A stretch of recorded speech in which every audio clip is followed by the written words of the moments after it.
ఇంటి ఆవరణలో సాధారణంగా మొక్కలు పెంచుకుంటాం. పూల మొక్కలు, ఆకుకూరలు, బెండ, దొండ ఇలాంటివి ఎన్నో నాటుతాం. స్థలం విశాలంగా ఉంటే వేప చెట్టును పెంచుతాం కదా! అయితే ఇప్పుడు దాదాపు ఎక్కువ మంది అపార్ట్మెంట్లో ఉంటున్నారు. అలాంటి వారు కుండీలలో మొక్కలను పెంచుకుంటున్నారు. కరివేపాకు మొక్క వలన ఆరోగ్యమే కాదు ఐశ్వర్యం కూడా వస్తుందని వాస్తు పండితులు చెబుతున్నారు. అయితే కరివేపాకు మొక్కను పెంచేందుకు కొన్ని వాస్తు నియమాలు ఉన్నాయి. కరివేపాకు మొక్క కూడా లక్ష్మీదేవితో సమానం అని వాస్తు పండితులు చెబుతున్నారు. వాస్తు ప్రకారం సాయంత్రం వేళలో కరివేపాకు ఆకులను మొక్క నుండి తెంపకూడదు. ఇది ఇంటికి నష్టాన్ని కలిగిస్తుంది. చాలామంది పొరుగువారు 2 రెమ్మలు కరివేపాకు ఇవ్వమని అడుగుతూ ఉంటారు. అయితే మంగళవారం, శుక్రవారం ఇవ్వకూడదు.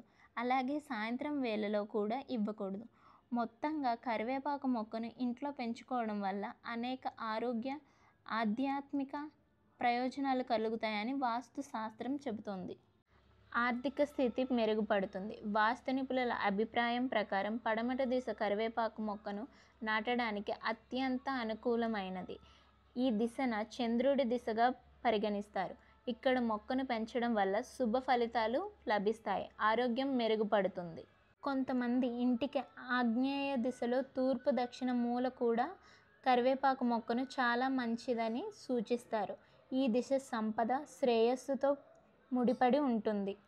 ఇంట్లో కరివేపాకు మొక్కను పెంచేటప్పుడు కొన్ని జాగ్రత్తలు తీసుకోవాలి. మొక్కకు పురుగు పట్టకుండా ఆరోగ్యంగా పెరిగేలా శ్రద్ధ వహించాలి. మొక్క ఎండిపోకుండా, కుళ్ళిపోకుండా చూసుకోవాలి. ఎండిపోయిన కరివేపాకు మొక్క ఇంట్లో ఉండితే కుటుంబ సభ్యుల మధ్య గొడవలు, అనేక ఆర్థిక సమస్యలు వస్తాయని వాస్తు నిపుణులు చెప్పారు. వాస్తు ప్రకారం కరివేపాకు మొక్క ఇంట్లో ఉండటం కుటుంబ సభ్యులకి ఆరోగ్యానికి చాలా మంచిది.